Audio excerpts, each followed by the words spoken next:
এক ব্যক্তি বহু বছর গুনাহে ডুবেছিল। নামাজ নেই, দোয়া নেই, শুধু ব্যস্ততা আর ঘুল। একদিন হঠাৎ তার খুব কষ্ট হলো, মনটা অদ্ভুতভাবে ভারী হয়ে গেল।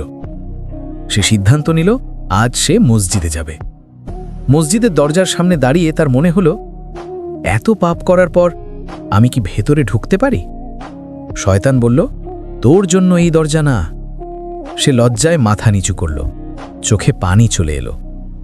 ঠিক তখন ভেতর থেকে একজন বৃদ্ধ বের হয়ে হেসে বললেন, বাবা, এই দরজাটা পাপীদের জন্যই খোলা, যারা নিজেকে ভালোভাবে তাদের জন্য নয়। কথাটা শুনে সে কেঁদে ফেলল।